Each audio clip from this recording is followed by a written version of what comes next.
Buenas noches, amigos televidentes. Bienvenidos a una nueva edición de su programa Economía y Finanzas. Desde el segundo semestre de 2014, la situación económica en el país ha cambiado. La situación de bonanza que se vivía antes varió lamentablemente en un escenario diferente, y esto se observa a través de los indicadores macroeconómicos que no nos dejan mentir. Lamentablemente el déficit fiscal en nuestro país se ha convertido en una constante. La gestión 2016 alcanzó a un 6.6 y los pronósticos financieros para esta gestión fiscal son de que sea probablemente un 6.8 o un 7%. Lo propio, la caída de nuestras reservas internacionales de más de 14.000 millones de dólares a 9.000, y el déficit de nuestra balanza comercial, que también lamentablemente es una situación que se ha convertido en una constante. Esto en los hechos obliga a que el Estado ha empezado a presionar sobre los tributos, y esto se advierte principalmente a través de una serie de medidas que han comenzado con la modificación del plazo de prescripción en materia tributaria, que hasta el año pasado, hasta junio, era de 4 años, de entonces a la fecha ahora es el doble, son 8 años. Entonces, en los hechos está significando de que el Estado está empezando a presionar sobre el sector formal de la economía, que apenas alcanza el 20%. Entonces, esto significa en los hechos de que los tributos se han puesto de moda, ¿no es cierto? Y para hablar justamente sobre el tema tributario, lo hemos invitado al gerente de la firma Romero Auditores, al licenciado Nelson Romero, a quien le damos la bienvenida. Licenciado, bienvenido al programa. Gracias, César, nuevamente. Licenciado, en materia tributaria, los contribuyentes están sujetos a una serie de impuestos, ¿no es cierto?, dependiendo naturalmente de su actividad económica, ¿no es cierto? César, en la parte introductoria que hiciste es correcto tus apreciaciones. Es tan importante el asunto de los impuestos, hay que hablar claro. Casi todos los municipios, ¿de qué viven? Los municipios viven de sus ingresos que recaudan propios, los que lo logran recaudar, pero en casi todos los municipios, a excepción las capitales de departamento, como sea La Paz, Cochabamba, Santa Cruz, incluyendo El Alto, y algunas provincias grandes que tenemos, principales como Quillacollo, Montero, ¿no? Yacuiba podría ser también. La gran mayoría de las otras provincias, gobiernos municipales que tenemos, más de 335, ¿de qué viven? Viven directamente de lo que se llaman los ingresos de participación popular y los ingresos de IDH, ¿ya? Eso es principalmente su ingreso. Imagínate que en su momento estos ingresos no fueran lo suficiente como lo que son los ingresos que ellos, sus recursos propios, son tan pocos que no les permiten a veces ni lograr pagar hasta 2 o 3 planillas del año, que si tuviéramos que agarrar solamente sus recursos. Entonces básicamente viven de los impuestos, ¿no? Entonces de participación popular, lo que reciben de PP. Entonces, ¿quiénes pagan eso? Pagan, como decimos, son las capitales de departamento, que son las que generan directamente, en los cuales impuestos también está enfocado en lograr y poder conseguir cada vez más, ¿no? Por eso lo escuchamos cada vez a los gerentes. Hemos batido el récord, pero ¿sobre las espaldas de quién? Sobre ese 20% que tú dices que es el que está cargando directamente la parte financiera, y está solventando también que los gobiernos municipales tengan un ingreso que les permita generar, porque autosuficientes los gobiernos municipales no lo son, porque no hay esa cultura tributaria que sí solo se recae en las capitales de departamento. En las provinciales es muy poco, ¿no?, el interés hasta de pagar sus propios impuestos de las casas, de los inmuebles. Entonces ese es un problema que se está teniendo de concientización, ¿ya? Volviendo a lo que tú dices y yendo al punto exacto, sí, al recaer sobre las espaldas de los contribuyentes, sobre ese 20% que hablamos, que puede ser un poco más, un poco menos, podemos discutirlo, pero es básicamente cuál es el impuesto más grande de lo cual logra vivir impuestos, lo que es el IVA, ¿ya? El IVA, que son las ventas habituales, ¿no?, de bienes y muebles y de servicios, ¿ya? Directamente son los servicios que se generan también por importaciones definitivas y lo que se llama también por lo que es los arrendamientos financieros de muebles. Eso es principalmente el hecho que motiva y el grande que tenemos como ingreso, ¿no? ¿Quiénes lo pagan? Lo pagan todas las personas naturales y jurídicas. Cuando hablamos de personas naturales, estamos hablando de personas que han abierto un negocio particular y está su nombre, ¿no? Y cuando hablamos de jurídicas, estamos hablando de SRLs, SAs, que son las empresas grandes, las instituciones grandes que tenemos en el país, ¿ya? Y hay que ver también quiénes no pagan, ¿no? A veces hay instituciones que no pagan, como son hay los 20 servicios turísticos y demás instituciones que no son las importaciones diplomáticas, ya, y un final, los artistas que están ahorita en discusión si van a pagar o no van a pagar, ya los derechos de autor, los libros, ya lo que es el periódico, qué sé yo, ya. Siempre cuando hablamos también de una alícuota es el porcentaje más alto, es el 13% que tenemos que pagar mensualmente. Sí, el otro porcentaje más alto es el 25% del IVA, pero hablemos específicamente del IVA, estamos hablando del 13%, que es una cuota mensual, ¿no? Así es, licenciado. No hay duda, ¿no?, cierto, de que el caso particular de todos los gobiernos subnacionales, llámese gobernaciones y municipios, principalmente dependen financieramente de las transferencias de TGN, como usted lo manifestaba, licenciado, de las transferencias tanto de coparticipación tributaria como del IDH. El IDH ha venido a menos, naturalmente, y esta situación es tan dura en el caso de los municipios de que sus techos presupuestarios los han tenido que ir ajustando de entonces, del 2014 a la fecha, cada vez se ajustan más sus techos presupuestarios. Eso significa de que tiene menos recursos, principalmente de su matriz de inversión, ¿no? Y esta dependencia naturalmente hacen los hechos de que los municipios del país no sean sostenibles financieramente, ¿no?, porque no son capaces de generar sus recursos propios, excepto, como usted lo señalaba, licenciado, los municipios de capitales y de algunos municipios que son considerados medianos, ¿no? Ojo, César, no estamos buscando que se saquen utilidades, no son empresas privadas que se busquen una utilidad, pero sí lo que se está buscando es que esos gobiernos municipales, por favor, sean siquiera autosostenibles, ¿no?, que tengan los ingresos necesarios que les permiten no depender totalmente de las instituciones de las transferencias de gobierno, ¿no? Claro, eso significa en los hechos de que, podríamos decir, de que la mayoría de los municipios, me atrevería a decir que cuando menos más del 70% de estos, si no es más, al depender exclusivamente de las transferencias del TGN, porque sus recursos que recaudan por materia de inmuebles y de vehículos que son de dominio municipal, son pues inmateriales, ¿no es cierto?, inmateriales, y en los hechos su contribución, digamos, al desarrollo local, por ejemplo, de sus regiones es muy pobre, ¿no es cierto?, y no nos olvidemos que en el caso del IVA, por ejemplo, hoy por hoy es un tema en cuestión por el tema del pacto fiscal, porque sabemos que la redistribución que se hace del IVA por cada peso de impuesto que se paga, sabemos que el 75 centavos se van para el TGN y 20 para los gobiernos municipales y 5 para las universidades. Esa redistribución parece ya no estar ajustándose a una realidad, ¿no es cierto? Indudablemente es necesario hacer una evaluación de esta, pero lo que queda claro, licenciado, es como usted lo manifestaba, ¿no es cierto?, de que el tema tributario lamentablemente se ha puesto de moda por esta situación de crisis en nuestro país y está obligando, ¿no es cierto?, en este caso, ¿no es cierto?, a que los municipios tengan que buscar otras fuentes, por ejemplo, de financiamiento, ¿no es cierto? Sí, y ahí está la gestión que toda autoridad, toda MAE tiene que ver y lograr las instancias para que su municipio siga creciendo, ¿no? Uno ve por la experiencia que en diferentes municipios están tomando diferentes políticas, ¿no?, para incentivar el turismo, incentivar la producción, y de eso se trata, ¿no?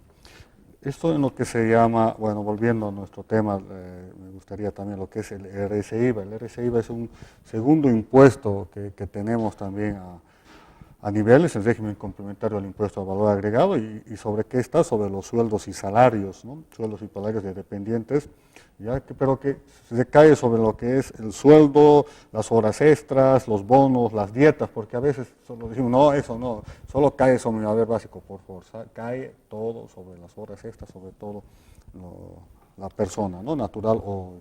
Renta de personas, ¿no?, todo lo que es renta de personas. Sí.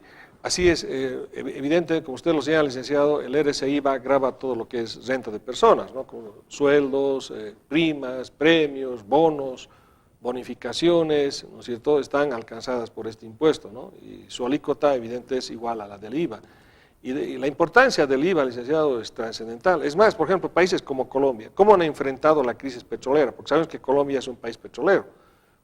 Ha incrementado el IVA del 18 al 22%, porque todos saben el efecto que tiene en la materia tributaria. El impuesto que más aporta al erario nacional es justamente el IVA y después el impuesto a las utilidades, ¿no es cierto, licenciado? Entonces, no hay duda de que esos son los condicionamientos. Bien, vamos a ir a una breve pausa comercial.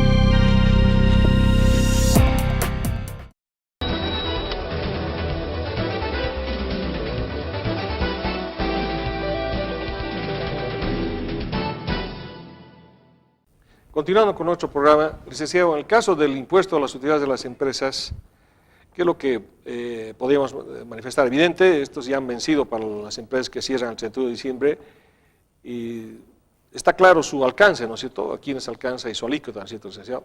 Correcto. Todas las empresas públicas y privadas, ojo, las empresas públicas y privadas, ¿no? A veces decimos, no soy público, no estoy alcanzado. Son empresas públicas y privadas, ¿ya?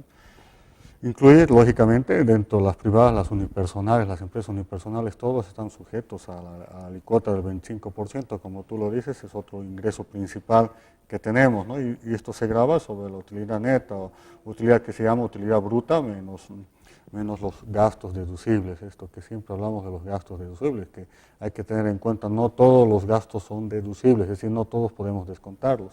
Entonces, esto hay que ver cuáles sí podemos descontarlos y cuáles no, ¿no? Eso, claro. Otro tema podemos hablar. Claro, sin duda, licenciado, la base de cálculo del impuesto a las empresas no es el estado de resultados, ¿no? Evidente que usted lo aclara muy bien, ¿no? Porque una cosa es el resultado contable que sale del estado de resultado y otra cosa es el resultado tributario, ¿no? El resultado tributario parte justamente del resultado contable, que puede ser utilidad o pérdida, se suman los gastos no deducibles y tenemos el resultado tributario, y sobre él se grava el 25%. En el caso del impuesto a las transacciones... Perdón, César, antes hay que aclarar también, pero ¿quiénes no pagan, quiénes no están sujetos a lo que se llama este 25% de las utilidades? Los gobiernos nacionales, los gobiernos municipales, ¿no? Las universidades, ya todo lo que se llama asociaciones y fundaciones sin fines de lucro, ojo, que esté en su estatuto, que diga bien claro que las utilidades serán repartidas a instituciones similares, ¿no? Cuando se hay... Entonces, eso es lo importante. El otro cuarto, perdón, César, el IT. Claro, sin duda, licenciado, esa puntualización, ¿no es cierto? Aclarando además de que algunas empresas, por ejemplo, del sector público, tienen que tramitar su exención, ¿no? Sí. No es de facto, ¿no? No es de facto. Ahora, el caso del impuesto a las transacciones, sin duda, es uno de los impuestos que también, de los más importantes. De los más importantes, así es. Entonces, ¿podría comentar, licenciado? Es un ingreso también, ingreso bruto, ¿ya?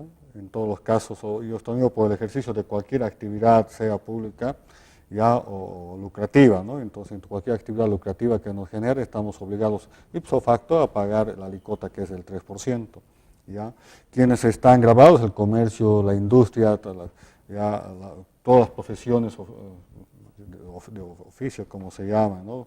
Alquiler de bienes también, obras y servicios, las transferencias ya a título gratuito de bienes muebles e inmuebles y derechos, ¿no? Entonces, todas las palabras, quienes pagan, todas las personas naturales y jurídicas son las que están alcanzadas por este impuesto, ¿no? Sí, sin duda la contribución a este impuesto es por demás importante, aclarando que el caso del impuesto a las transacciones es deducible solamente la porción que efectivamente se hubiera pagado, ¿no es cierto, licenciado? Porque sabemos de que el impuesto a las transacciones, ¿no? Se compensa, ¿no es cierto?, con el IUE, ¿no es cierto? Correcto, ¿no? Lo que has pagado del IUE te permite a partir del mes siguiente que has pagado, pues hay que dejarlo pasar un mes, ya te permite deducirte desde el pago de las transacciones, ¿no? De todo ese pago vas deduciendo pues, el pago del 3%. Claro, y en este caso la parte que no logra compensarse, porque no sabemos que este impuesto en este caso prescribe desde el momento en que surge la nueva obligación de este impuesto. La parte que no se llega a compensar del IVA es un gasto no deducible, ¿no? Eso es importante aclarar, ¿no? Porque algunas piensan que pueden seguir compensando indefinidamente. No. La parte que no se llega a compensar del impuesto de las utilidades de las empresas es un gasto no deducible. Lo que queda por cobrar, a veces tenemos dentro del activo lo que se llama, ¿no?, impuestos por compensar, y esa parte que tú dices muy clara, eso directamente va a tener que apropiarse a un gasto, pero no deducible, ¿no? Claro, y este impuesto es bastante claro, ¿no?, en su aplicación. Por ejemplo, en el caso de los intereses, también grava los intereses, ¿no es cierto? Muchos piensan, por ejemplo, de que solamente están alcanzados por la RSI, pero en el caso de préstamos de particulares también están gravados por el impuesto a los intereses. Y en el caso, licenciado, del impuesto a las transacciones financieras, el ITF, Es otra fuente que se ha creado, lógicamente, por el movimiento económico que se genera principalmente en los bancos. Entonces, esa ha sido la creación de ese impuesto, que en su momento las alicuotas también fueron elevadas, ¿no?, en el caso del impuesto de transferencia. Claro, aclarando que en el caso del ITF, ¿no es cierto?, es un gasto no deducible, ¿no es cierto?, es un gasto no deducible, y esto está claramente definido, por ejemplo, en la creación y objeto de este impuesto, cuando se establece de que este impuesto no podrá ser compensado con ningún otro impuesto, ¿no?